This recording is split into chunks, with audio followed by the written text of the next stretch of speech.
जय श्री राम बच्चों। जय श्री राम। तो लास्ट क्लास में क्लास 12 केमिस्ट्री चैप्टर 1 सॉल्यूशन में हमने क्या पढ़ा था? एक कॉलिगेटिव प्रॉपर्टी पढ़ी थी जिसका नाम है डिप्रेशन इन फ्रीजिंग पॉइंट। आया ना? याद है? उसके ऊपर हमने कुछ एक दो क्वेश्चन भी किए थे। आज हम लोग लास्ट कॉलिगेटिव प्रॉपर्टी पढ़ने जा रहे हैं जिसका नाम है ऑस्मोटिक प्रेशर। सबको समझ में आ गया? देखो इसमें ना थ्योरी थोड़ी ज्यादा है, ये कॉलिगेटिव प्रॉपर्टी ज्यादा बड़ी नहीं है, 2 मिनट का काम है, लेकिन इसमें थ्योरी वाला पार्ट थोड़ा ज्यादा है। समझ गए ना? तो आज की क्लास हम पूरी इसमें लगा दें, कोई दिक्कत वाली बात नहीं है, क्योंकि कुछ छोटे मोटे टर्म ऐसे हैं जो इसमें रिपीट होंगे, बार बार आएंगे, एनसीईआरटी में दिखेंगे, और इसी के साथ हो सका तो हम लोग रिवर्स ऑस्मोसिस भी कर लेंगे। ठीक है? वो इसके साथ ही छोटा सा थ्योरेटिकल टॉपिक है, रिवर्स ऑस्मोसिस। ठीक, करें शुरू। तो आज का हमारा टॉपिक है ऑस्मोटिक प्रेशर। ऑस्मोटिक प्रेशर को समझने से पहले तुम्हें ऑस्मोसिस आना चाहिए। ऑस्मोसिस आता है? ऑस्मोसिस पढ़ा है कभी 9th में, बायोलॉजी में, सेल चैप्टर में। ऑस्मोसिस से पहले तुम्हें डिफ्यूजन आना चाहिए। डिफ्यूजन मालूम है क्या होता है? छोटे छोटे टर्म्स हैं, फटाफट खत्म करते हैं इनको। डिफ्यूजन क्या होता है बच्चों?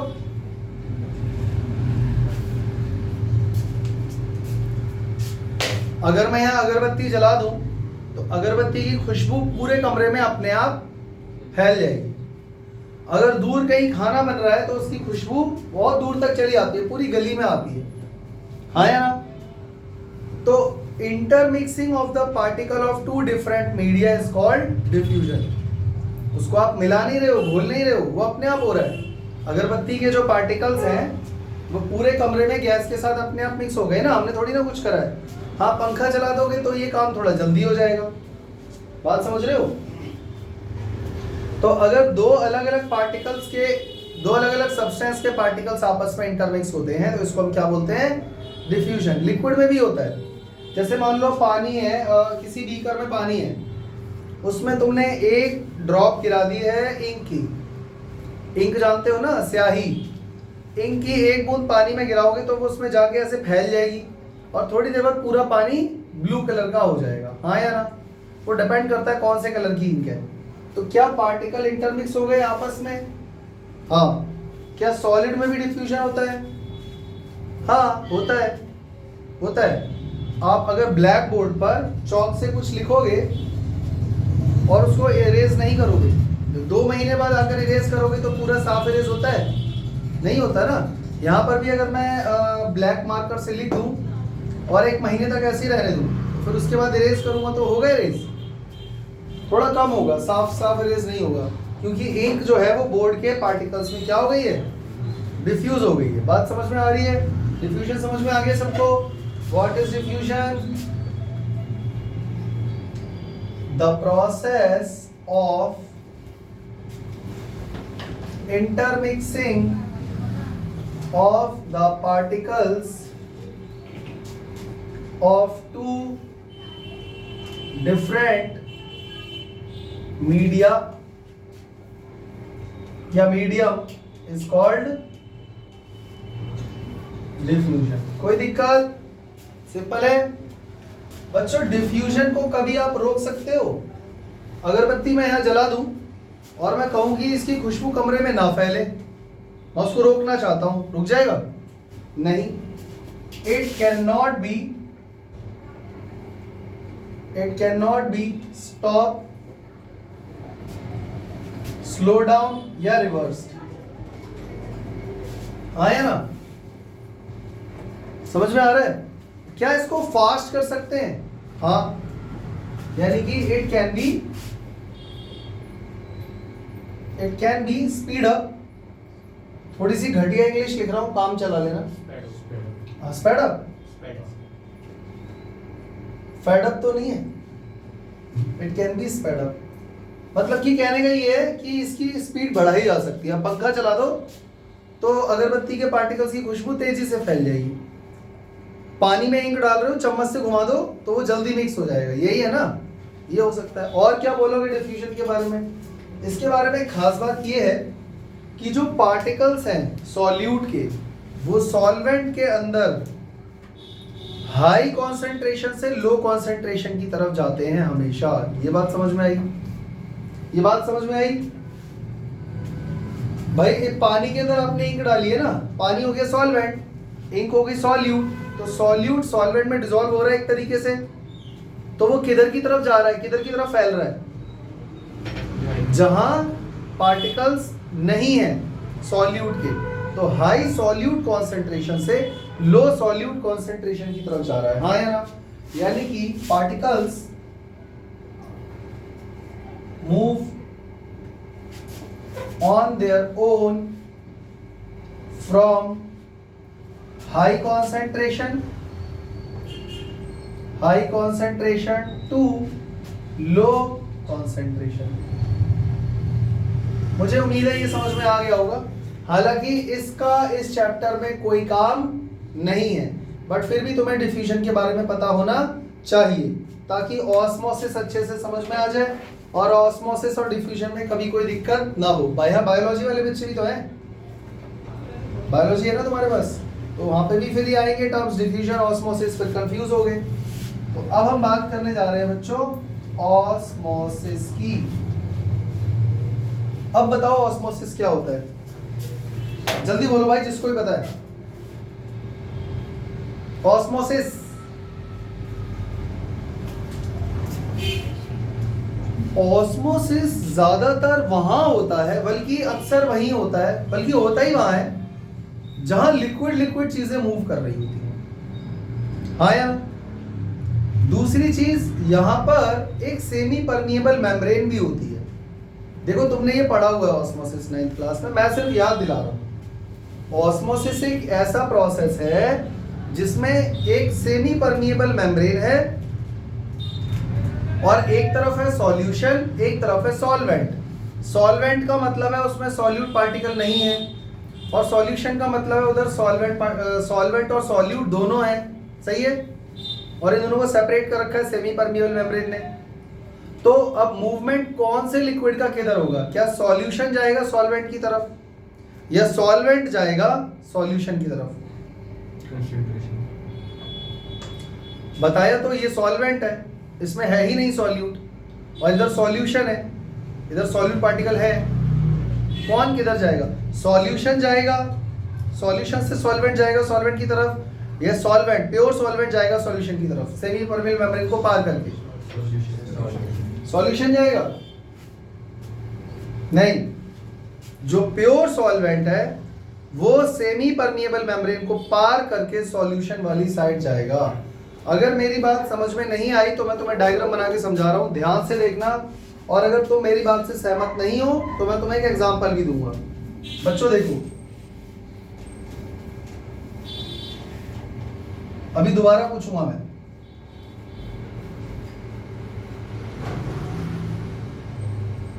ये है प्योर सॉल्वेंट। बच्चों 2 मिनट के लिए इसको वाटर मान लूं? यार हमें तो अपना काम आसान करना है ना, हमें तो चीज समझनी है, इसलिए मैंने यहाँ पे वाटर ले लिया। कोई दिक्कत? यहाँ पे प्योर सॉल्वेंट है, इसमें किसी प्रकार की कोई मिलावट नहीं है। थोड़ा सुंदर बनाने के लिए इसको ऐसे कर लो।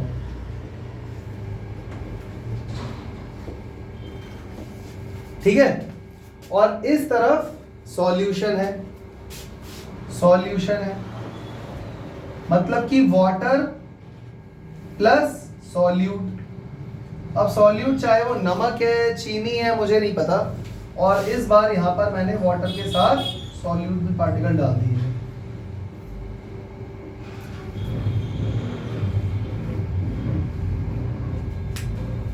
ये रहे सॉल्यूट पार्टिकल, ताकि तुम्हें सॉल्यूशन नजर आए पहले।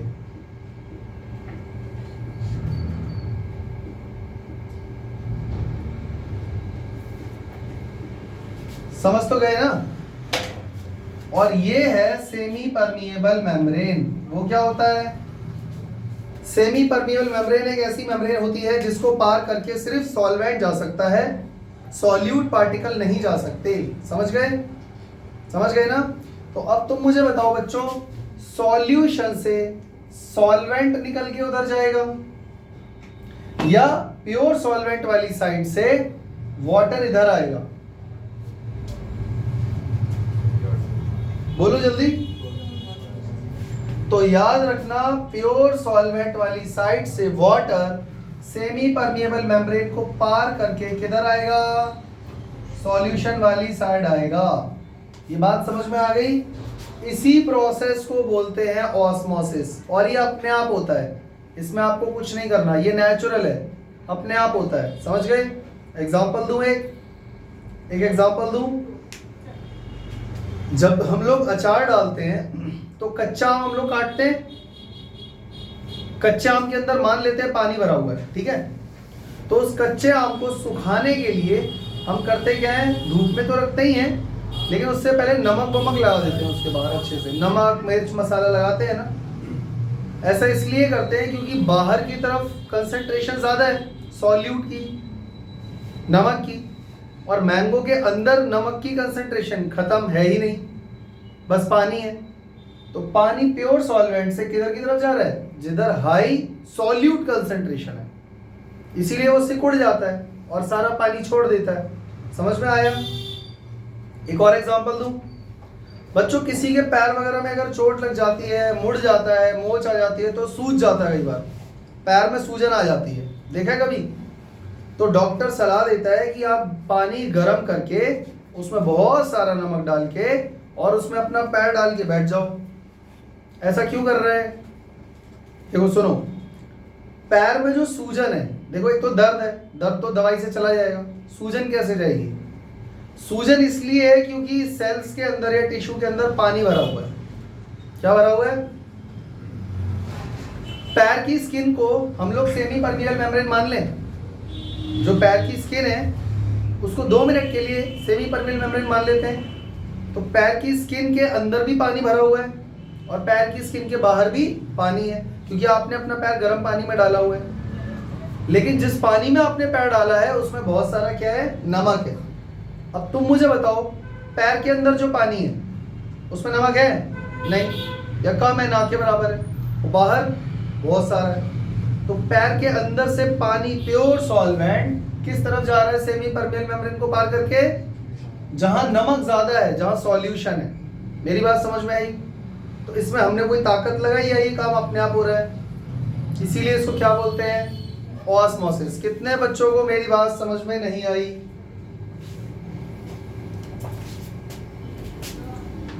When a solution is separated, देखो जब तक तुम लोग को ऑस्मोसिस समझ में नहीं आएगा तब तक ऑस्मोटिक प्रेशर कोलिगेटिव प्रॉपर्टी नहीं आएगी समझ में। ठीक है भैया, मैं तुम्हें ऑस्मोसिस समझा रहा हूं। अभी इसका बहुत बच्चों ने गलत आंसर दिया था, कौन किधर मूव करेगा, इसीलिए समझा रहा हूं। अब मत भूलना, अब मत गलती करना। तो when a solution is separated from its solvent, it's solvent इसलिए लिखा है क्योंकि सॉल्यूशन को उसी के सॉल्वेंट से अलग किया गया है by a semi permeable membrane, then pure solvent will move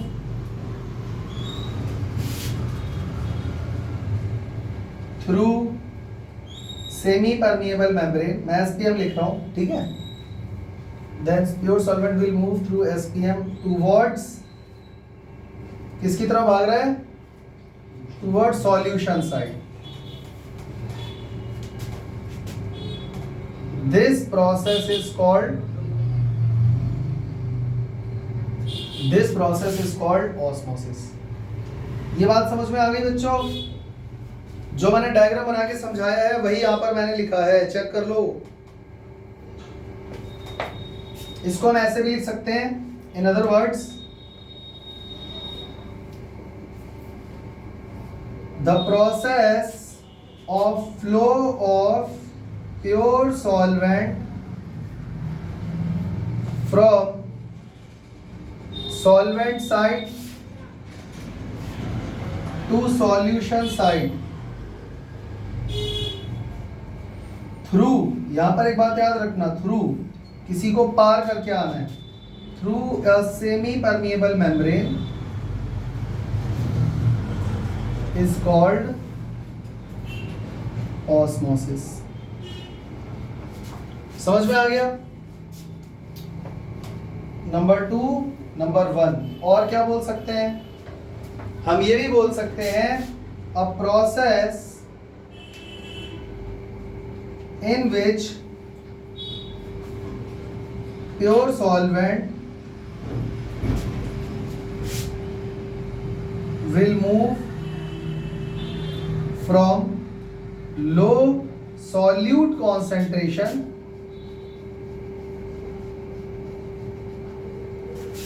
to high solute concentration। इधर लो solute concentration है, इधर हाई solute concentration है, तो लो सॉलिड कंसंट्रेशन से हाई सॉल्यूट कंसंट्रेशन की तरफ अगर प्योर सॉल्वेंट आता है तो high solute concentration through semi permeable membrane, then it is called osmosis. अब बताओ ऑस्मोसिस समझ में आया या नहीं? अगर किसी बच्चे को ऑस्मोसिस समझ में नहीं आ रहा तो पूछ सकता है। समझ गए? इसी के साथ एसपीएम के बारे में भी सीख लो। एसपीएम क्या होता है? सेमी परमिएबल मेम्ब्रेन, एक ऐसी मेम्ब्रेन जिसमें किसी भी प्रकार का कोई सॉल्यूट उसको पार करके नहीं जा सकता। उसके अंदर छोटे छोटे होल्स होते हैं, पोर्स होते हैं, पर वो इतने छोटे हैं कि सॉल्यूट पार्टिकल उसको पार नहीं कर सकते, पर सॉल्वेंट कर सकता है। यानी कि it is a porous membrane, ये एक पोरस मेम्ब्रेन होती है। पोरस मतलब इसमें छोटे छोटे पोर्स होते हैं through which only solvent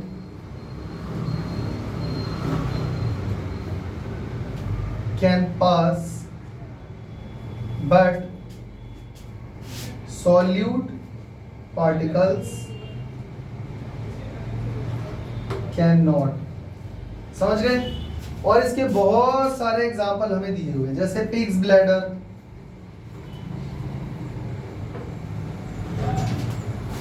cellophane, polymer. एक बुक देना जरा, एनसीईआरटी में भी दिए हुए हैं, एक बुक दिखाना। पार्चमेंट पेपर, ये सब सिंथेटिक हैं। ये जितने भी मैं यहाँ पे लिख रहा हूं ना, ये सारे सिंथेटिक हैं। ये नेचुरल है। और सेलोफेन,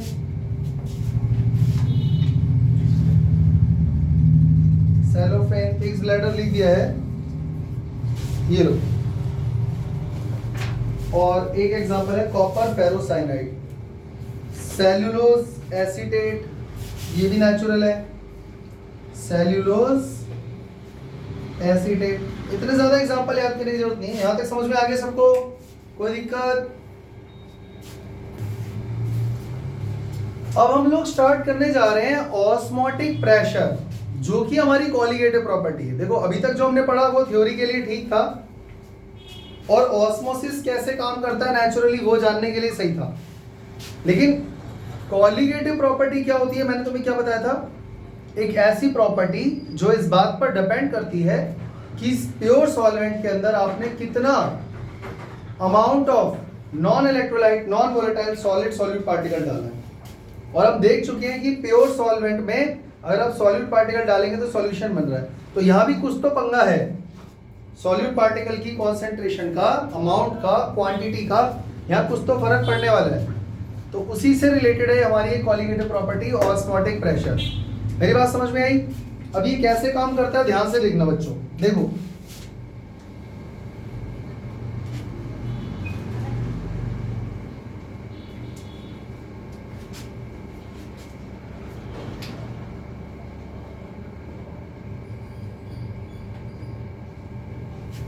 फिगर टेढ़ा मेढ़ा बन रहा है ना, एक सेकंड थोड़ा साफ डायग्राम बनाते हैं।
बच्चों ध्यान से देखो, मैंने यहाँ पे दो कंपार्टमेंट बनाए हैं। मान के चलते हैं कि ये है प्योर सॉल्वेंट। ये क्या है?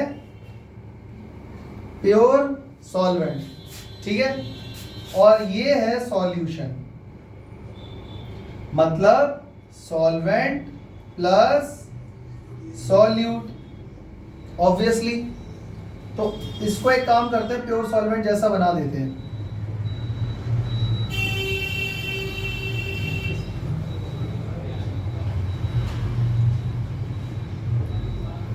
और क्योंकि इसके अंदर सॉल्यूट पार्टिकल है तो इसको थोड़ा उसके जैसा बना देते हैं।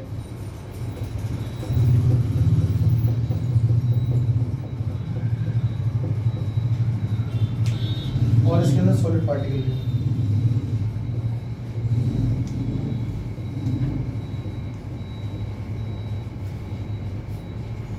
ठीक है।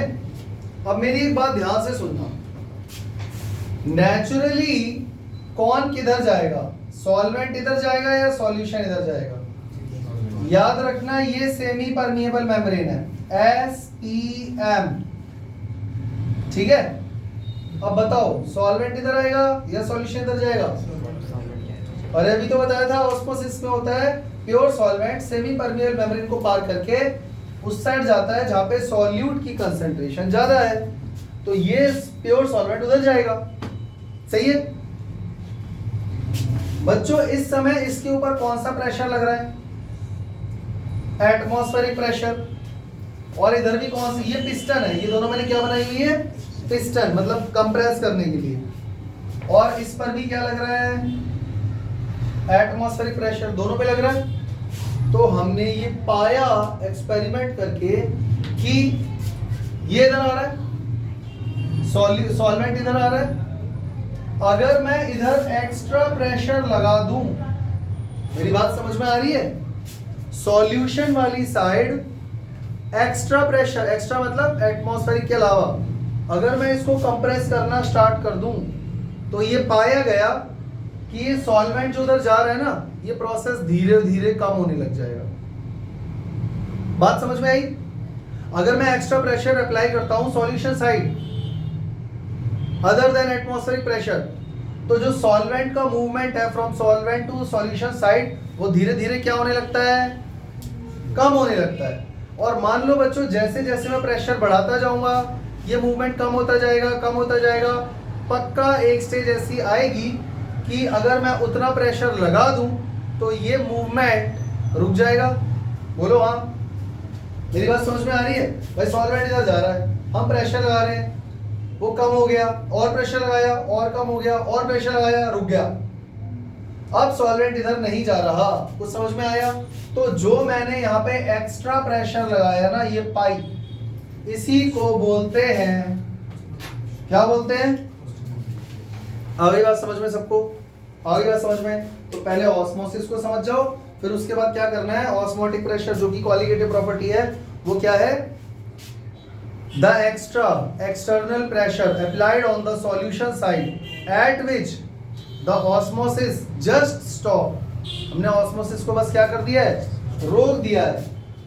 अगर ऑस्मोटिक प्रेशर से कम प्रेशर लगाऊंगा तो प्रोसेस तो कंटिन्यू रहेगा पर कम होएगा, और बस इतना प्रेशर लगा दिया कि ये रुक गया है। उस प्रेशर को क्या बोलते हैं? और ऑस्मोटिक प्रेशर कॉलिगेटिव प्रॉपर्टी है या नहीं? अब ये कॉलिगेटिव प्रॉपर्टी क्यों है भाई? बच्चों कॉमन सेंस लगाओ, अगर यहाँ पे सॉल्यूट की कंसंट्रेशन ज्यादा होती, मतलब यहाँ पे रेड पार्टिकल्स ज्यादा होते, तो नेचुरल ऑस्मोसिस ज्यादा तेज हो रहा होता। भाई सोच के देखो ना, ये सॉल्वेंट उधर क्यों जा रहा है? क्योंकि वहां हाई कंसंट्रेशन ऑफ सॉल्यूट है। तो अगर मान लो यहाँ पे बहुत ज्यादा कंसंट्रेशन होती तो ये प्रोसेस ज्यादा तेज होता। तो इसको रोकने के लिए और ज्यादा प्रेशर नहीं लगाना पड़ता। सोच के देखो। तो इसीलिए ऑस्मोटिक प्रेशर एक ऐसी प्रॉपर्टी है जो सीधा सीधा इस बात पर डिपेंड करती है कि कितना ज्यादा सॉल्यूट पार्टिकल किसी सॉल्यूशन में डिसॉल्व है। हाँ या ना? और खुद सोचो, अगर यहाँ पे बहुत ही कम सॉल्यूट पार्टिकल होते तो ऑस्मोसिस वाला प्रोसेस जो है वो पहले से धीरे होता। वो पहले से धीरे होता, थोड़ा सा ही प्रेशर लगाऊंगा रुक जाएगा। हाँ या ना? तो ये सीधा सीधा डिपेंड नहीं कर रहा पाई इस बात पर कि कितना सॉल्यूट यहाँ डिसॉल्व है। तो ये कॉलिगेटिव प्रॉपर्टी नहीं हुआ। कितने बच्चों को मेरी बात समझ में आ गई? अब बताओ जल्दी से, what is osmotic pressure? What is osmotic pressure? अरे वीडियो ऑन है कि ऑफ है? ऑन है ना यार। किसी दिन ऐसा ना हो कि मतलब मैं पढ़ाता रह जाऊं ये ऑफ रह जाए। It is an external pressure which is applied on solution side just to stop the osmosis process, या हम ये भी बोल सकते हैं just to stop movement of solvent to solution side is called osmotic pressure। कितने बच्चों को ये बात समझ में आ गई? अरे जल्दी बोलो, समझ में आ गई ना? और ये भी क्लियर हो गया कि भाई जितनी ज्यादा यहाँ कंसंट्रेशन होगी उतना ही ज्यादा ये तेज प्रोसेस होगा, उतना ही ज्यादा प्रेशर लगाना पड़ेगा। यानी कि ऑस्मोटिक प्रेशर, सीधा ऑस्मोटिक प्रेशर को पाई से डिनोट करते हैं। ठीक है, किससे डिनोट करते हैं बच्चों? पाई से। और मैं यहाँ नहीं बनाऊंगा, पूछो क्यों? मत पूछो। अरे प्योर सॉल्वेंट है ना, फिर तुम कहोगे सर पाई यहाँ लगा दिया आपने, जबकि सॉल्यूशन साइड लगाना होता है। यही ठीक है। तो इसको डिनोट किससे करते हैं? पाई से। पाई किस पर डिपेंड कर रहा है? सीधा सीधा सॉल्यूट की कंसंट्रेशन पे। कंसंट्रेशन को सी बोलते हैं। और इस बार कंसंट्रेशन किस में निकाल रहे हैं हम लोग बच्चों? मोलैरिटी में। इसमें मोलैरिटी, जबकि एलिवेशन इन बॉइलिंग पॉइंट और डिप्रेशन फ्रीजिंग पॉइंट में मोलैरिटी लिया गया था। यहाँ पे मोलैरिटी लेना है, मोलैरिटी। समझ गए? तो pi is equal to C R T. Proportionality constant कुछ तो लगाओगे ना। अब जल्दी बताओ आर क्या है? यूनिवर्सल गैस वैल्यू कितनी होती है? 8.314 यूनिट। बोलो, नहीं मालूम? PV equal to NRT, R equal to PV by NT. अब तो बता दो प्रेशर की क्या होती है? Newton per metre square. Volume की metre cube. Number of moles की मोल। और टेम्परेचर की केल्विन। तो यहां से डिराइव कर लेना जो भी वैल्यू आएगी। इसको ना पास्कल में भी ले सकते हैं। न्यूटन प्रेशर जो होता है ना, न्यूटन पर मीटर स्क्वायर, ये पास्कल होता है। ठीक है, या न्यूटन, यहां पर तो न्यूटन मीटर बचेगा ना। एक मिनट, प्रेशर है ना यार, तुम लोगों ने कहाँ अटका दिया मुझे? सही है ना? तो न्यूटन मीटर पर मोल पर केल्विन। हाँ सही है, ये भी यूनिट लगा सकते हैं। केल्विन केजी, केल्विन केजी करके भी तो होती है इसकी यूनिट, केल्विन केजी पर मोल। तो केजी ना केवी केजी हाँ ठीक है, अभी फिलहाल मैं यहाँ पर लिख देता हूँ न्यूटन मीटर पर मोल पर kelvin, PV by NT kelvin mole meter cube. हाँ ठीक है, कोई दिक्कत नहीं है, ये यूनिट बिल्कुल भी सही है, बिल्कुल गलत नहीं है। और टी क्या है बच्चों यहाँ पे?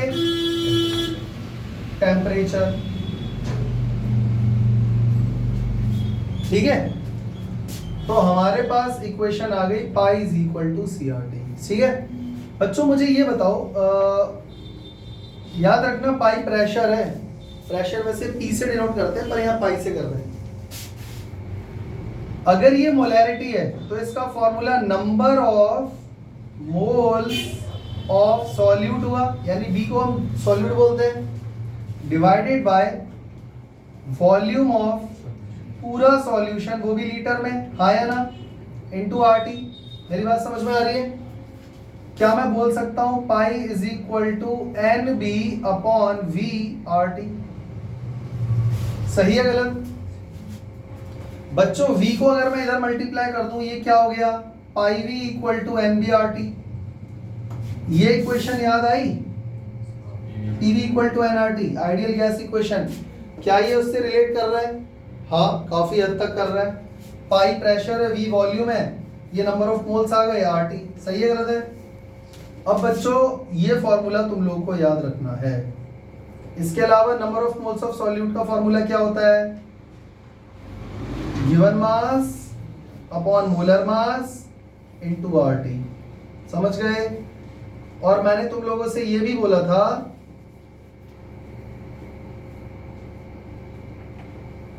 कि ज्यादातर क्वेश्चनों में कॉलिगेटिव प्रॉपर्टी में number of moles molar mass find करवाता है। तो अगर मोलर मास फाइंड करने को बोलेगा तो क्या करोगे?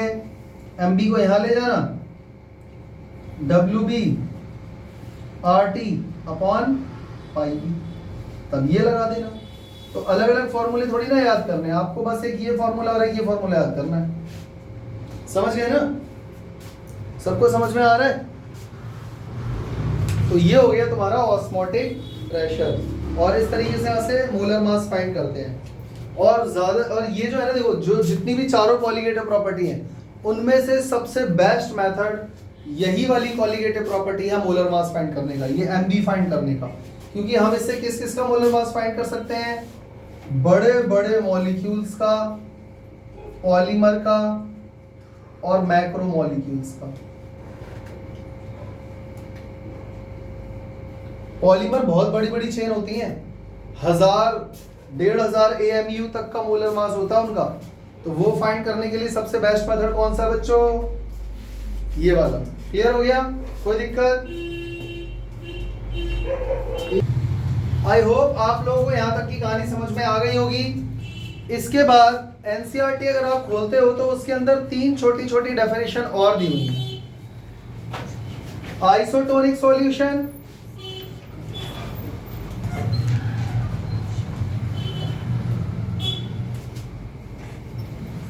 हाइपरटोनिक सॉल्यूशन, ये तो 9th में भी पढ़ा है ना यार, और हाइपोटोनिक सॉल्यूशन।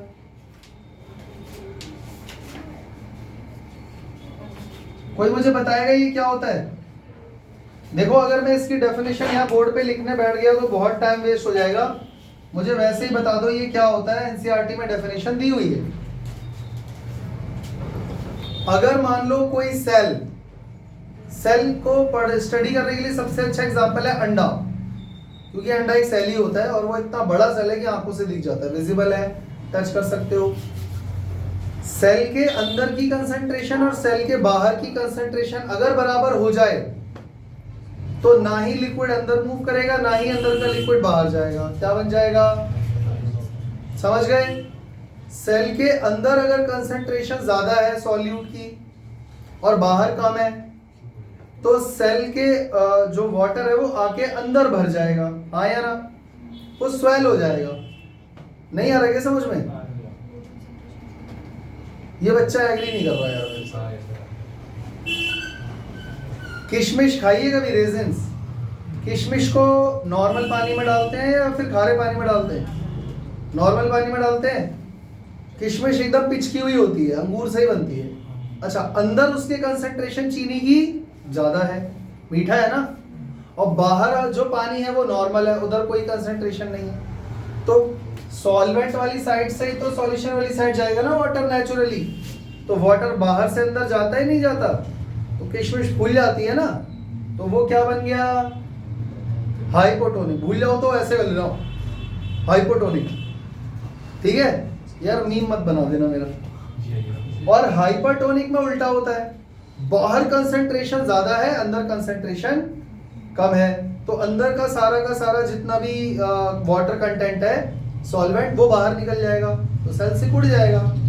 तभी तो कहते हैं नमक ज्यादा नहीं खाना चाहिए। ये जो तुम लोग अजीनोमोटो वाली चाउमीन खाते हो ना बाहर, ये हड्डियां गला देती है, क्योंकि ये हर एक सेल से उसका वाटर खींच लेती है। मेरा एक जानने वाला मित्र था, वो नमक इतना ज्यादा खाता था कि मैं तुम्हें उसके बारे में क्या बताऊं। वो नॉर्मल नमक ऐसे खा जाता था भर भर के। माचिस की तीली जला के जो बचता है ना ब्लैक ब्लैक, वो कभी खा के देखना, नमकीन होता है, वो उसने मुझे बताया, वो खा जाता था। और तो और ही डिटर्जेंट और सर्फ होता है ना, वो तब खा जाता था। जब उसको बताया ना कि साले मर जाएगा तू, तब उसने क्या करा, सर्फ वगैरह डिटर्जेंट होता है ना, वो चबा के थूक देता था, पर नमक का टेस्ट पूरा लेता था। समझ में आया? और ये जो अजीनोमोटो जो नमक है, ये नॉर्मल नमक है, ये हमें जरूरत से ज्यादा खाना नहीं चाहिए। समझ गए? तो इन तीनों की डेफिनेशन बुक में दी हुई है, ऑस्मोटिक प्रेशर के टर्म्स में मैं रीड कर रहा हूं, लिख लेना।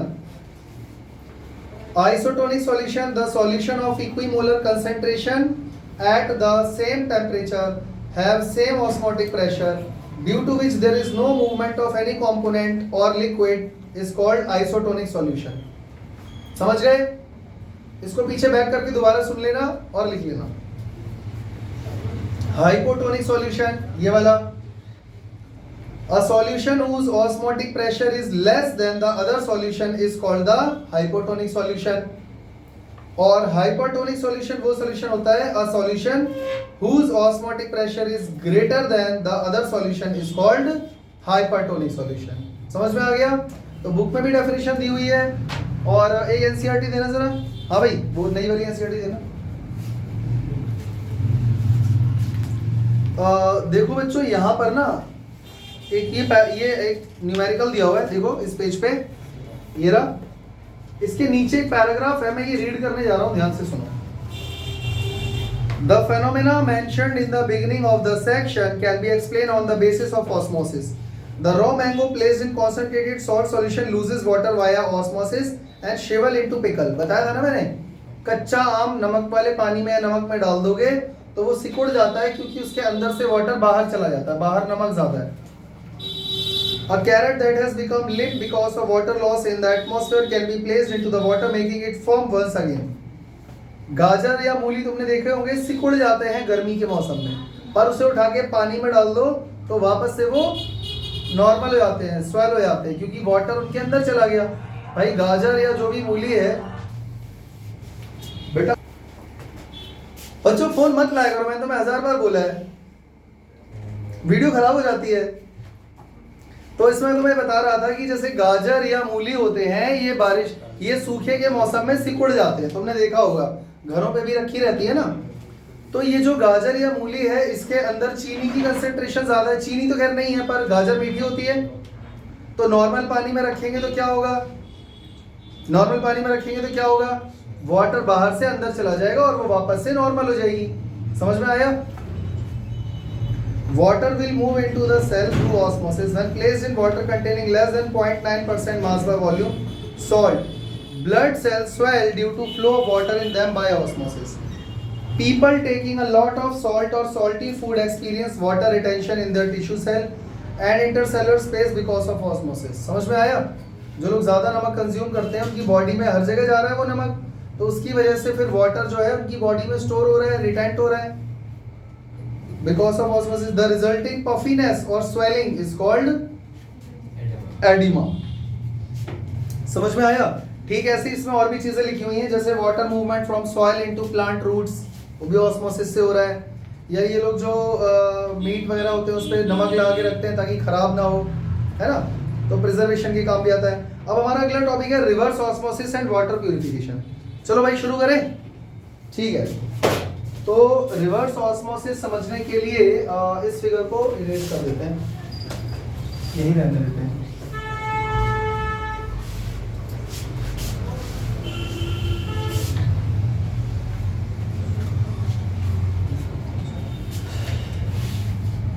अब हम पढ़ने जा रहे हैं बच्चों reverse osmosis.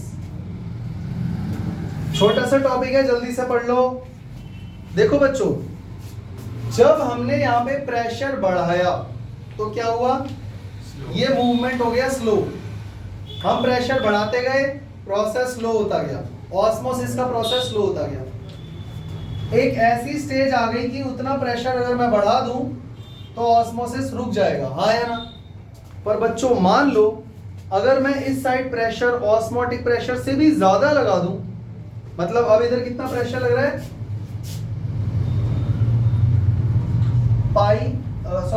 Pressure greater than pi. अब मैं इस साइड कितना प्रेशर लगा रहा हूं बच्चों, ऑस्मोटिक प्रेशर से भी ज्यादा प्रेशर अगर मैं लगा दूं तो तुम्हें क्या लगता है क्या होगा? पहले प्रोसेस स्लो हुआ, रुक गया, अब और ज्यादा प्रेशर लगा दिया। क्या अब यहां से सॉल्वेंट, प्योर सॉल्वेंट सॉल्यूशन वाली साइड से प्योर सॉल्वेंट की साइड जाएगा? जाएगा या नहीं जाएगा? इसी को बोलते हैं रिवर्स ऑस्मोसिस। मतलब आपने नेचुरल ऑस्मोसिस का उल्टा कर दिया। मतलब मैं क्या ये बोल सकता हूं, it is a reverse process of natural osmosis। बोलो हाँ, समझ गए? रिवर्स ऑस्मोसिस क्या होता है? A process in which solvent moves from solution side to pure solvent side through a semi permeable membrane। समझ में आया? जिसमें सॉल्वेंट सॉल्यूशन साइड से प्योर सॉल्वेंट की साइड आ रहा है through semi permeable membrane. When a pressure greater than osmotic pressure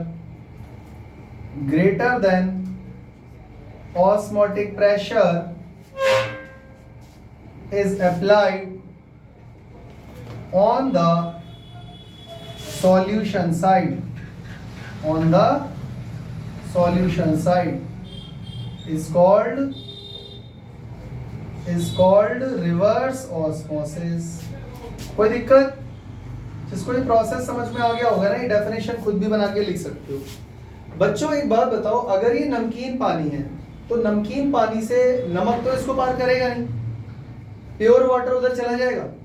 क्या ये प्रोसेस समुद्र के खारे पानी को मीठा बनाने में मदद कर सकता है? तो इसका यूज क्या है?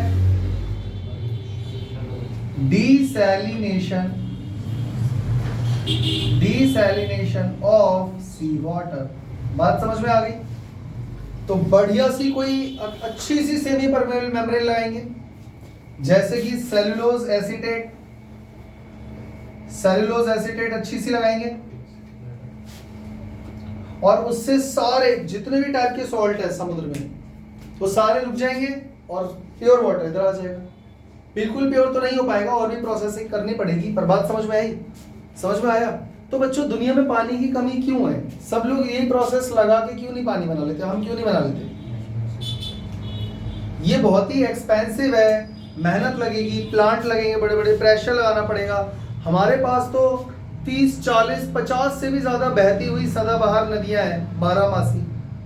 तो वो पानी आ तो रहा है एकदम साफ सुथरा, बस उसको बर्बाद मत करो, हो जाएगा। तो ये वो कंट्री यूज करती है जहाँ पानी की कमी है, इजराइल हो गया या उस तरफ की कंट्रीज जितनी भी हो गई जहाँ पानी की बहुत कमी है, टेक्नोलॉजी ज्यादा है। समझ गए?